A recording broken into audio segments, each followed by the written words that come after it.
اعوذ باللہ من الشیطان الرجیم بسم اللہ الرحمن الرحیم۔ عزیز طلباء، میں محمد ناصر حسین مصباحی، استاد دارالعلوم غریب نواز الہ آباد سے جماعت ثالثہ کے آپ تمامی طلباء سے مخاطب ہوں۔ آج 13 جون 2020 کی تاریخ ہے اور آج سے آپ کے تعلیمی سال کا آغاز ہوتا ہے، جس میں آپ کے نصاب کی مشہور کتاب مجانی الادب کا ہم تعلیمی آغاز کرنے جا رہے ہیں۔ مجانی الادب آپ کی کتاب ہے جسے آپ کو اپنے پاس رکھنا ہے اور اسے اپنے روٹین کے حساب سے روزانہ ہی پڑھنا اور یاد کرنا ہے۔ آئیے ہم کتاب کے بارے میں کچھ باتیں کرنے سے پہلے سب سے پہلے ہم رب تعالیٰ کے حضور تسمیہ و تحمید اور حمد باری کے ساتھ ساتھ رب تعالیٰ کے حضور دعائیہ کلمات عرض کریں۔ بسم اللہ الرحمن الرحیم، رب یسر ولا تعسر وتمم بالخیر، رب یسر ولا تعسر وتمم بالخیر، رب یسر ولا تعسر وتمم بالخیر۔ صاحب کتاب اپنی کتاب میں بسم اللہ اور حمد کے ساتھ اپنی گفتگو کا آغاز کرنے جا رہے ہیں۔ وہ فرماتے ہیں بسم اللہ الرحمن الرحیم، مقدمہ الحمد للہ الذی جعل کتب الادب ریحانۃ ارواح المطالعین ونورا تستضیء به اذہان الطلبۃ الدارسین، اما بعد فنقول اننا لما رأینا المتأدبین من احداث الطلاب المولعین بمطالعۃ تالیف المشاہیر من قدماء الکتاب یأسفون علی ان المدارس العربیۃ یعدمها کتاب فی الادب جامع لطبقات الانفاس والضامن من لطائف الکلام وقصة تخل بسنة الفضلاء، ثم رأينا أن نجمع من كتب القدماء كل معنى إلى ما يزاحيه،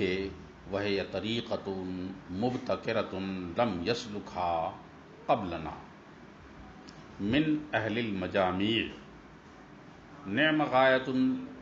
ما فعلوا أصابهم الله أنهم بوّبوا المطالب الدائرة بين الأنام۔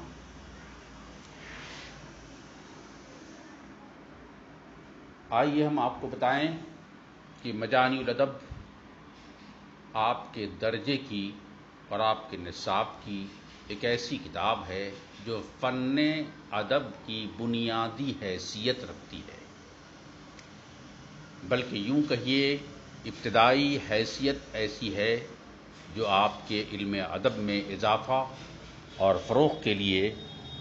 بنیادی اہمیت رکھتی ہے۔ مجانی الادب کو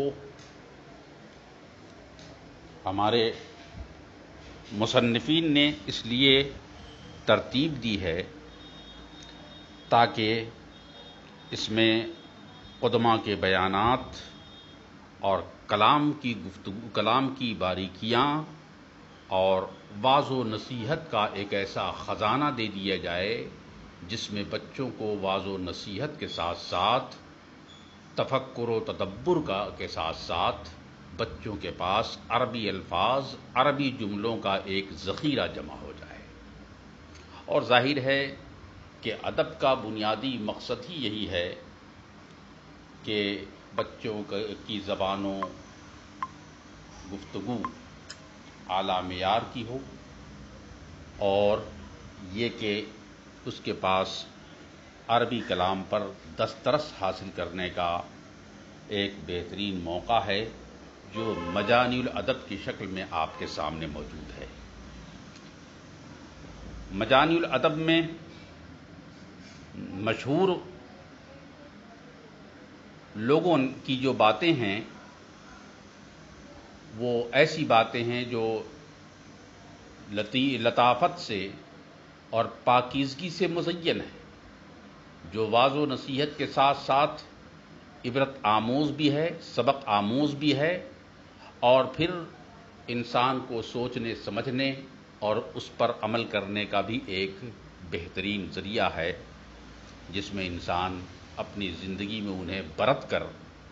انہیں اپنا کر اپنی زندگی کو شیر و شکر بنا سکتا ہے۔ آپ کو اس کتاب کو پڑھنے سے پہلے ضروری ہے کہ آپ اس کے لیے ایک رجسٹر بنائیے جس میں ہر سبق کے مشکل الفاظ کے معانی اور مفاہیم درج کیجیے۔ پھر اس کا دوسرا حصہ اپنی کاپی کے اندر ایسا بنائیے جس میں ترجمۃ الکتاب کے باب سے آپ اسے متعین کیجیے، جس میں آپ کو ہر سبق کا عبارت کے ساتھ ساتھ یا بغیر عبارت کے اور پیراگراف نمبر کے ساتھ آپ اس کا اپنے انداز میں ترجمہ کرتے جائیے، تاکہ یہ ترجمہ آپ کے آنے والے لمحوں میں امتحانات کے موقع پر اور تعلیم و تعلم کے موقع پر آپ کے لیے داشتہ بکار آیت کے تحت ہمیشہ کام آتا رہے۔ ویسے بھی یہ کہا گیا ہے کہ اگر آپ طلب علم کر رہے ہیں اور درس و تدریس کر رہے ہیں تو اس میں انسان کا ذہن کبھی کبھی کچھ باتوں کو بھول جایا کرتا ہے، لیکن اگر انہی باتوں کو یاد رکھنا ہے اور تمام اسباق کی تمام باتوں کو اگر ذہن نشین رکھنا ہے، اسے محفوظ رکھنا ہے، تو اس کے بارے میں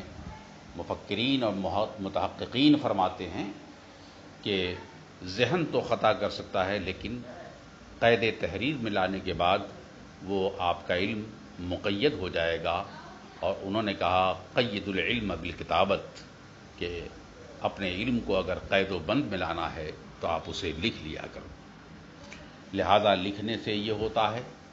کہ آپ کے قلم میں توانائی پیدا ہوتی ہے، آپ کی زبان و ادب میں استحکام پیدا ہوتا ہے، پھر آپ کا اصل مسئلہ سبق کا حل ہوتا ہے، پھر آپ کے اندر ذوق و شوق کا جذبہ بیدار ہوتا ہے۔ تو الفاظ مشکلہ کے ساتھ ساتھ ان عبارات کا ترجمہ بھی آپ روزانہ نوٹ کرتے جائیں تاکہ آئندہ کے لیے آپ کو آسانی ہو۔ مجانی الادب میں جو ادب کا بنیادی مقصد ہے کہ انسان اپنی گفتگو میں عربی کلام میں لفظی اور معنوی غلطیوں سے محفوظ رہے۔ کچھ لوگوں نے تو یہ بھی کہا کہ ادب کہتے ہیں قرآن کی تفسیر، حدیث کا ترجمہ اور تمام علوم عربیہ پر حاوی ہو جانے کا نام ادب ہے۔ اور کچھ لوگوں نے یہ بھی کہا کہ علم تفسیر، علم فقہ، علم حدیث اور اس کے ساتھ نحو، صرف، بلاغت، ان تمام چیزوں کو جاننے کا نام ادب ہے۔ اور کچھ لوگوں نے یہ کہا کہ کلام عربی پر حاوی ہونے کا نام ادب ہے، غرض کہ یہ آپ کے لیے ادب کا ایک بنیادی مقصد ہے آپ کے کلام کو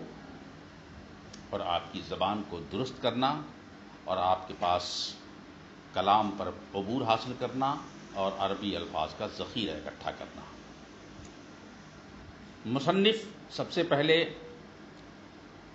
آنے والے کل میں انشاءاللہ جو اپنے سبق کا آغاز کریں گے وہ پہلا باب جو ہوگا وہ تدین اور تقویٰ کا ہوگا۔ حمد و صلات کے بعد مصنف نے سب سے پہلے اپنے باب اول کو جو رکھا ہے الباب الاول فی التدین والتقویٰ، پہلا باب دینداری اور تقویٰ کے بیان میں۔ ظاہر ہے دین ہی بنیاد ہے، تقویٰ ہی اصل ہے، ایمان ہی اصل ہے، باقی تمام چیزیں جتنے اعمال ہیں سبھی چیزیں اسی ایمان، عقیدے تقوی اور دینداری پر ہی متفرع ہوتی ہیں، اس لیے مصنف نے سب سے پہلے دینداری اور تقوی کا ذکر فرمایا ہے۔ لہذا آپ یاد رکھیے کہ ہمیں دینداری، تقوی اور ایمان کے تمام پہلوؤں پر کما حق ہو نظر رکھنا ہے کہ کن کن باتوں میں ہمارا عقیدہ کیسا ہونا چاہیے۔ ہم وحدانیت، رسالت، صحابت، جنت، دوزخ، ان تمام چیزوں کے بارے میں ہمارا کیا خیال ہونا چاہیے، اس کو اچھی طرح ذہن نشی کرنا ہے، کاپی رکھنا ہے۔ ایک بات اور بھی آپ ذہن نشی رکھیں کہ ہر آنے والے سبق کو پڑھنے سے پہلے کم سے کم 3 بار اس کی عبارت خوانی ضرور کریں، اور کوشش کریں کہ عبارت خوانی میں اعراب کی غلطی نہ ہو، کیونکہ جو عبارت خوانی میں پکا ہو گیا اور عبارت خوانی میں اپنے آپ کو درست کر لیتا ہے تو یوں سمجھیے کہ اس نے آدھا سبق از خود حل کر لیا، اور جس نے عبارت کو صحیح اور درست نہ کیا تو سمجھیے کہ وہ ابھی کچا ہے، دمبریدہ ہے، نامکمل ہے، اسے مفہوم سبق اس کے پلے نہیں پڑے گا۔ اس لیے عبارت خوانی میں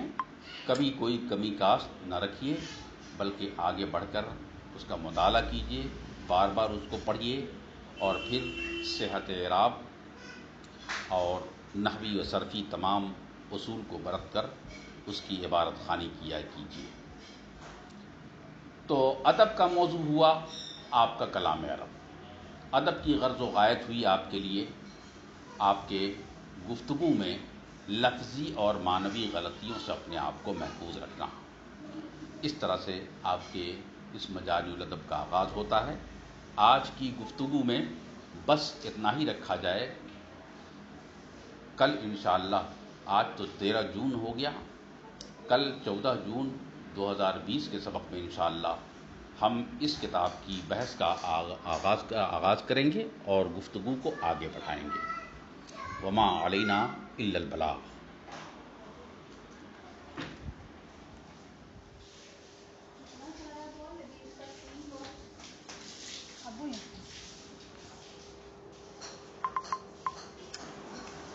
عزیز طلبہ، السلام علیکم ورحمۃ اللہ وبرکاتہ۔ میں محمد ناصر حسین مصباحی، استاد دارالعلوم غریب نواز سے جماعت رابعہ کے طلباء سے مخاطب ہوں، اور آج 13 جون 2020 کی تاریخ میں شرح وقایع کا سلسلہ تعلیم آگے بڑھا رہا ہوں۔ اس سے قبل ہم نے آپ کو اصل کتاب کے آغاز سے پہلے کچھ تمہیدی اور ضروری اور بنیادی چیزوں کی طرف میں نے اشارہ کیا تھا، اور آپ کو بتایا تھا کہ شرح وقایع کس فن میں ہیں، اس کے مصنف کون ہیں، اس کی تعریف کیا ہے، اس کی غرض و غایت کیا ہے، فن فقہ کا موضوع کیا ہے، اس کی اہمیت کیا ہے۔ اب ہم اصل کتاب کی طرف رجوع کرتے ہیں اور پڑھتے ہیں۔ بسم اللہ الرحمن الرحیم، الحمد للہ رب العالمین، والصلاۃ علی رسولہ محمد وآلہ اجمعین الطیبین الطاہرین۔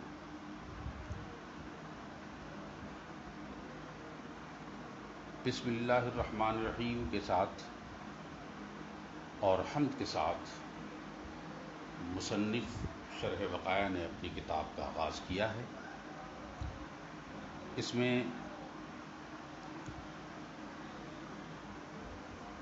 قرآن کریم کی بھی اتباع ہے اور حدیث کی بھی اتباع ہے۔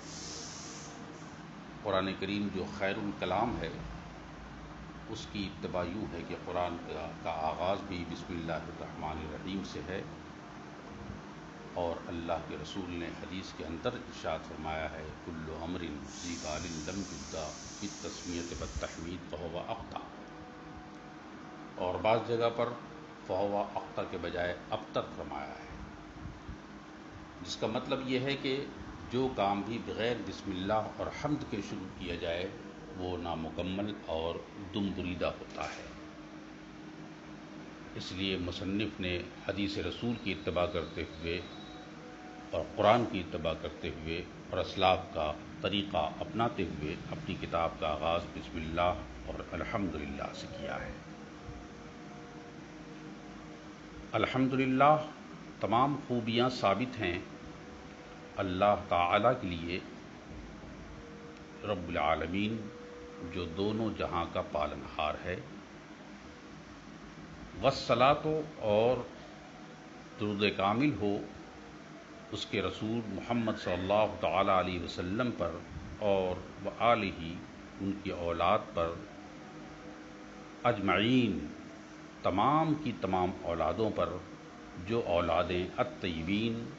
پاک ہیں، الطاہرین صاف ہیں اور ستھرے ہیں۔ سب سے پہلے یہ دیکھنا ہے کہ مصنف نے جو خطبے کا آغاز کیا ہے اس میں الف لام الحمد میں داخل کیا ہے۔ یہ کہا جا سکتا ہے کہ مصنف نے بجائے الحمد کے نحمد اللہ کیوں نہیں کہا، الحمدللہ کیوں کہا ہے؟ الحمدللہ جملہ اسمیہ ہے، نحمد اللہ جملہ فعلیہ ہے،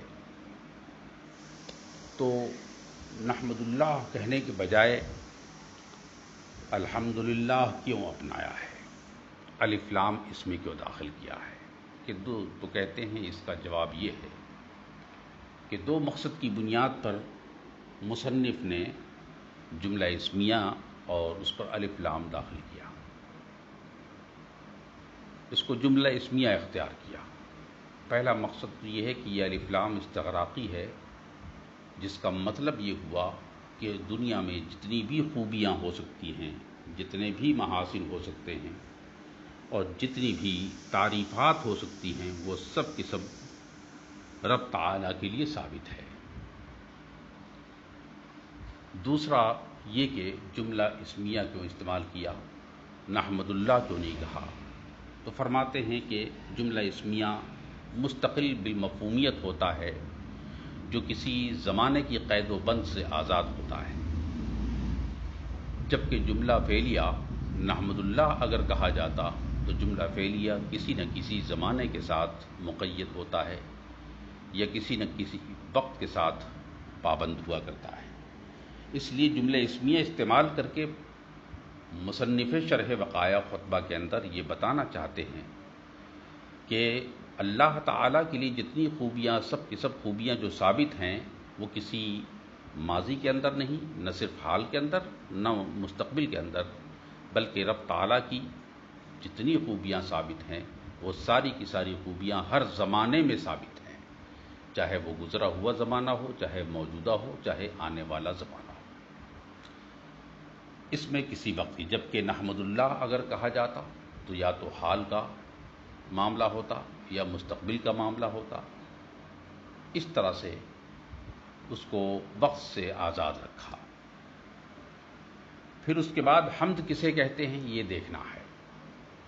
سوال یہ ہے کہ حمد کسے کہتے ہیں؟ کہتے ہیں حمد ایک الگ چیز ہے اور شکر ایک الگ چیز ہے۔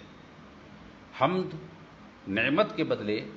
ذات باری تعالیٰ کی تعریف کرنے کو ہم حمد کہا کرتے ہیں، نعمت کے بدلے ہو چاہے بغیر نعمت کے بدلے ہو، رب تعالیٰ کی تعریف اور اس کی خوبیوں کو بیان کرنا یہ حمد کہا جاتا ہے۔ جبکہ شکر ہوتا ہے اس وقت جب کوئی انسان دوسرے انسان کو کوئی چیز دیتا ہے یا کوئی احسان کرتا ہے یا کوئی نعمت دیتا ہے یا کوئی مہربانی کرتا ہے، تو اس کے بدلے جب ہم آپ اس کا احسان کا ذکر کرتے ہیں اور اس کی نعمت کا ذکر کرتے ہیں تو ہم شکر سے اسے یاد کیا کرتے ہیں۔ اس لیے یہ فرق واضح رہنا چاہیے کہ حمد اللہ تعالیٰ کی تعریف کو کہتے ہیں جو نعمت کے بدلے ہو یا بغیر نعمت کے بدلے، جبکہ شکر نعمت کے بدلے ہوا کرتا ہے۔ اللہ، اللہ یہ ایک علم ہے جو المستجمع اور جامع ہے تمام صفات کمالیہ اور جمالیہ کا، اور وہ واجب الوجود ہے۔ یعنی جس کا ہر زمانے میں پایا جانا ضروری ہے اور جس کا ہر زمانے میں عدم محال ہے، کسی زمانے میں عدم محال ہے، ایسی ذات کو ہم اللہ کہا کرتے ہیں۔ اللہ وہ علم ہے جو جامع ہے تمام صفات کمالیہ اور جمالیہ کا، اور جو واجب الوجود ہے، اور جس کا وجود ہر زمانے میں ضروری ہوتا ہے۔ پھر اس کے بعد سوال یہ ہوتا ہے کہ عالم کسے کہتے ہیں، رب العالمین، اور رب کسے کہتے ہیں؟ رب کے معنی آپ جانتے ہیں کہ رب کے معنی مالک کے آتے ہیں، رب البیت، گھر کا مالک، لیکن لغت میں تربیت اور رب جو ہوتی ہے اس کا معنی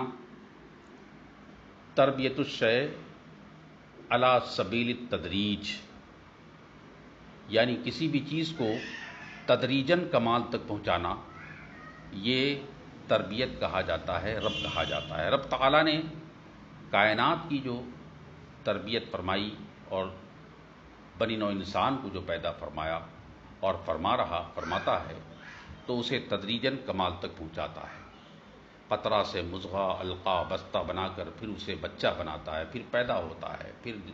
بچپن سے جوانی میں آتا ہے، جوانی سے پھر بڑھاپے میں آتا ہے۔ تو یہ ہے تربیت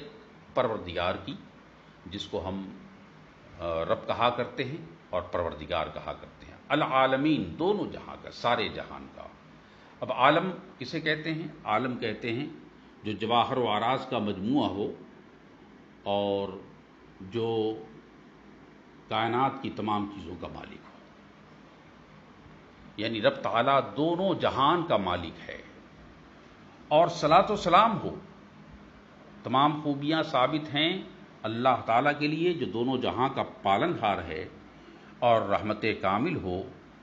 اس کے رسول حضور سید عالم جناب محمد رسول اللہ صلی اللہ علیہ وسلم پر اور ان کی تمام اولاد پر، جو اولاد طیب بھی ہیں اور طاہر بھی ہیں۔ آپ دیکھیں کہ یہاں پر ایک سوال ہو سکتا ہے کہ الصلاۃ کا لفظ استعمال کیا گیا ہے۔ الصلاۃ کبھی کبھی دعا کے معنی میں آتے ہیں، اور آپ جانتے ہیں کہ جب صلاۃ کا معنی دعا ہوتا ہے تو عموماً یہ کہا جاتا ہے کہ صلاۃ جب دعا کے معنی میں ہوتا ہے اور اس کا صلہ، الصلاۃ کا جب صلہ اعلیٰ آتا ہے تو اس کا معنی بددعا ہو جایا کرتا ہے۔ تو یہاں والصلاۃ علی رسول ہی جو ہے، علی کا صلہ آیا ہے، تو یہاں پر تو بددعا کا معنی ہونا چاہیے، کیونکہ یہاں الصلاۃ کا صلہ بددعا آیا ہے، تو یہاں پر بددعا کے معنی میں ہونا چاہیے، حالانکہ ایسا نہیں ہے۔ جواب یہ ہے کہ بددعا دینے کا معنی علی کے ساتھ وہ خاص ہے دعا کے لفظ کے ساتھ، لیکن ایسا نہیں ہے کہ الصلاۃ کا جب صلہ آئے گا علی تو وہاں پر بددعا کا معنی ہوگا۔ ہاں، الدعاء علی فلاں، کسی کو بددعا دینا جب علی کا صلہ آئے تو لفظ دعا کے ساتھ یہ خاص ہوتا ہے، نہ کہ صلاۃ کے ساتھ۔ لیکن یہاں پر نبی اکرم صلی اللہ علیہ وسلم اور ان کی آل و اولاد پر دعا کا، یہاں پر رحمت کامل کی دعا ہے اور درود کاملہ کی دعا ہے۔ پھر اس کے بعد تمام اولادوں پر، اور ان اولادوں کی دو صفتیں بیان کی گئیں، ایک طیب کی اور ایک طاہر کی۔ طیب کا مطلب یہ ہے کہ پاک ہو، اور طاہر کا مطلب صاف ہو۔ تو اب یہاں پر بجائے اس کے کہ دونوں الفاظ لائے جاتے، ایک لفظ کیوں نہیں لایا گیا؟ صرف طیب کہہ دیا جاتا یا صرف طاہر کہہ دیا جاتا تو بھی اولاد رسول کی طہارت و پاکیزگی میں کوئی پریشانی اور کوئی فرق نہ آتا، لیکن مصنف نے دونوں الفاظ کیوں استعمال کیا؟ تو کہتے ہیں دیکھیے، طیب سے مراد طہارت باطنی ہے، اور طاہر سے مراد طہارت ظاہری ہے۔ مطلب ان اولادوں کو پر رحمت کامل ہو جو اولاد رسول کی ظاہراً بھی پاک ہیں اور باطناً بھی پاک ہیں۔ لہٰذا مصنف نے یہاں تک یہ کہہ کر بتا دیا کہ ہمارا درود اور ہماری رحمت کامل کی یہ دعا نبی اکرم صلی اللہ علیہ وسلم پر اور ان کی آل و اولاد پر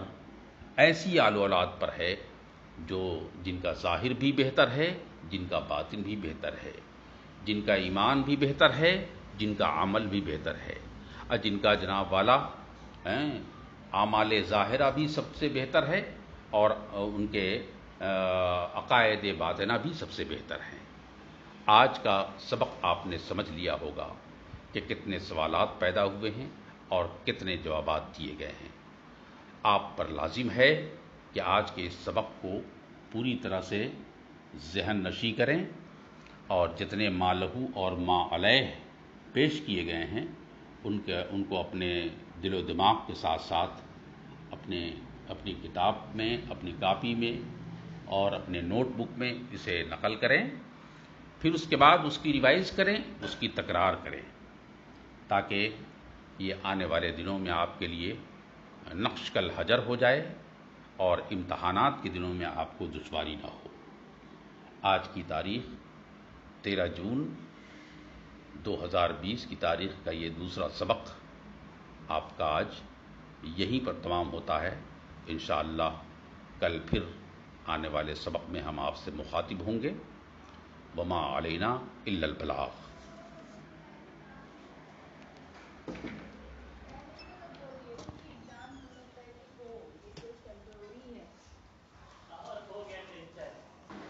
عزیز طلبہ، السلام علیکم ورحمۃ اللہ وبرکاتہ۔ بسم اللہ الرحمن الرحیم۔ میں محمد ناصر حسین مصباحی، استاد دارالعلوم غریب نواز الہ آباد سے جماعت رابعہ کے تمامی طلباء سے مخاطب ہوں۔ آج 14 جون 2020 کی تاریخ میں آپ کے نصاب کی کتاب شرح الوقایہ کی تعلیم کا تیسرا سبق کا آغاز کیا جا رہا ہے۔ ابھی تک آپ نے حمد و صلات اور تسمیہ و تحمید کا ذکر مصنف علیہ الرحمہ کا آپ نے سنا، اور پھر دیگر ضروری باتوں کا ابھی تک آپ نے انکشاف کیا۔ بعد حمد و صلات اور تسمیہ کے اور دیگر ضروری باتوں کے بعد اب مصنف علیہ الرحمہ اپنے خطبہ مسنونہ کے بعد ارشاد فرماتے ہیں: وبعد فیقول العبد المتوسل الی اللہ تعالی باقوی الذریعات، یعنی فرماتے ہیں مصنف کہ بعد حمد و صلات کے عرض کرتا ہے بندہ ناچیز اللہ کی بارگاہ میں سب سے قوی ترین ذریعہ کو وسیلہ بنا کر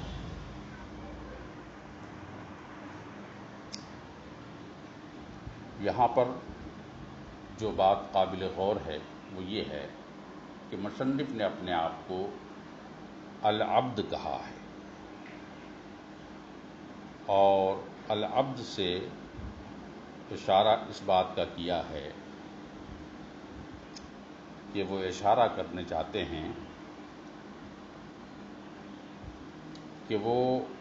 بندہ ناچیز ہے، جس کو عاجزی کی طور پر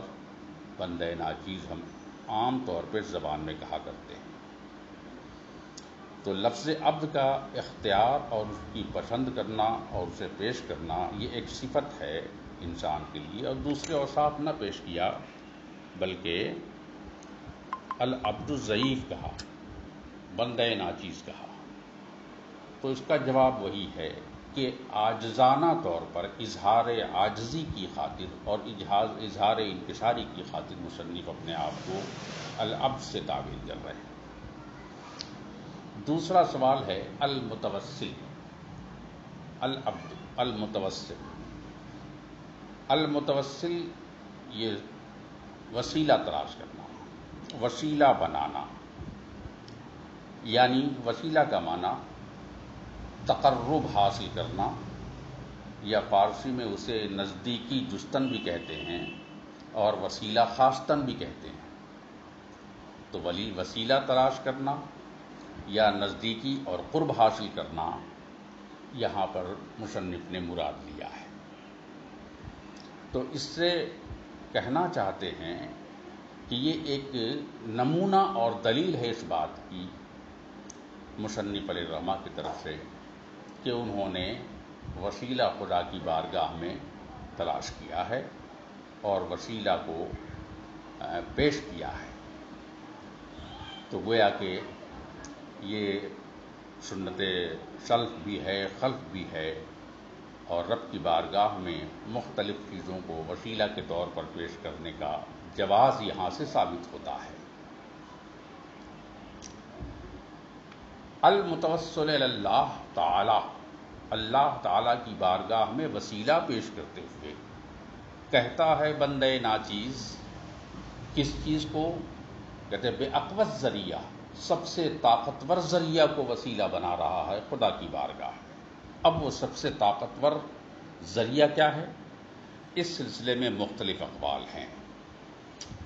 فرماتے ہیں کہ سب سے طاقتور ذریعہ جو اس میں ہے، سب سے پہلا قول فرمایا گیا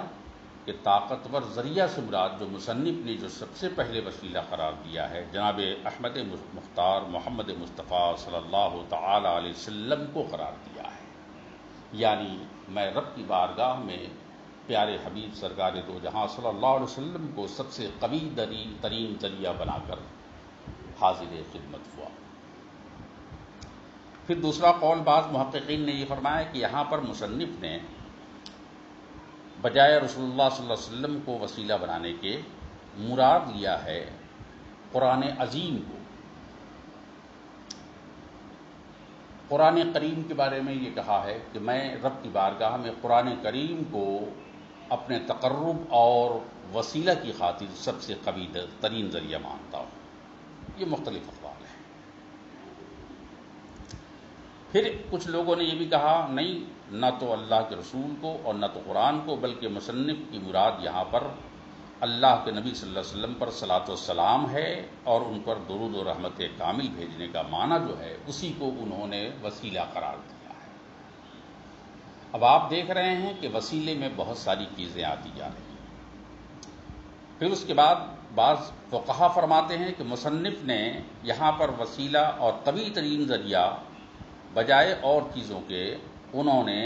احکام شریعت اور علم شریعت کو مراد لیا ہے جو فقہ میں مشتمل ہے، یعنی علوم فقہیہ کو اور فقہی مسائل و احکام کو سب سے قوی ترین ذریعہ مراد لیا ہے۔ کہتے ہیں صاحب مصنفین فرماتے ہیں کہ غالباً یہی وہ مراد سب سے زیادہ مناسب اور افضل ہے، کیونکہ یہ کتاب شرح بقایا مسائل فقہیہ اور مسائل شرعیہ پر مشتمل ہے، لہذا انہوں نے اگر اسے اپنا قوی ترین ذریعہ اور وسیلہ قرار دیا ہے مصنف نے تو کوئی بعید نہیں ہے۔ ایک بات اور بھی ثابت ہوتی ہے کہ یہاں پر اللہ کے رسول کو وسیلہ بنانا، قرآن کو وسیلہ بنانا، احکام شریعت کو وسیلہ بنانا یا درود کاملہ کو وسیلہ بنانا، غرض کی ان تمام چیزوں کو دیکھ رہے ہیں، ان سب میں ذی روح بھی چیزیں شامل ہیں اور غیر ذی روح بھی شامل ہیں۔ تو نہ صرف یہ کہ وسیلہ کا جواز ثابت ہوتا ہے یہاں سے، بلکہ ہمارے ان اخلاق و اسلاف کی زبان سے یہ ثابت ہو رہا ہے کہ ذی روح کو جس طرح وسیلہ بنا سکتے ہیں ویسے ہی غیر ذی روح کو بھی رب کی بارگاہ میں وسیلہ بنایا جا سکتا ہے، جن میں دیگر تمام چیزوں کا ذکر ہوا۔ تو مصنف فرماتے ہیں فیقول العبد المتوسل الی اللہ تعالی بأقوى الذریعہ، کہتا ہے بندہ ناچیز رب کی بارگاہ میں وسیلہ بناتے ہوئے، وسیلہ قرار دیتے ہوئے سب سے قوی ترین ذریعہ کو، چاہے وہ اللہ کے رسول کی ذات ہو، چاہے وہ قرآن کریم ہو، چاہے رسول اکرم صلی اللہ علیہ وسلم پر درود کاملہ ہو، چاہے وہ احکام شریعت اور احکام فقہیہ کیوں نہ ہو۔ اب قوی ترین ذریعہ کے بعد فرماتے ہیں کہ وہ جنہوں نے وسیلہ بنایا ہے وہ کون ہیں؟ عبید اللہ ابن مسعود بن تاج الشریعہ، جو شارح بقایا ہیں۔ وہ فرماتے ہیں میں عبید اللہ ابن مسعود بن تاج الشریعہ نے رب کی بارگاہ میں ان چیزوں کو، ان ہستیوں کو وسیلہ بنایا۔ اس کے بعد فرمایا سعادہ جد، یہ سعادت شقاوت کے مقابل ہے، یعنی نیک بخت ہوں ان کے آباء و اجداد، کہ جس طرح ان کے آباء و اجداد نے علوم فقہیہ، علوم شرعیہ، حدیث و فقہ میں مہارت حاصل کی، اسی طرح مصنف علیہ رحمہ کی یہ کام، ان کا کام اور شرح وقائع کا یہ عمل نیک بختی کا باعث بن جائے ان کے لیے۔ تو سعادت نیک بختی اور فیروز مندی کے معنی میں ہے کہ ان کے جد امجد، ان کے آباء و اجداد نیک بخت ہوں۔ ون جہا جد، تو گویا پہلا والا جد بے فتح الجیم ہے، اور دوسری والی جد یہ بے کسر الجیم ہے، یعنی ان کے باپ دادا نیک بخت ہوں اور ان کی کوشش و محنت کامیاب ہو کہ شرح بقایا کی جو کام شروع کیا ہے مولا تعالیٰ اس میں کامیابی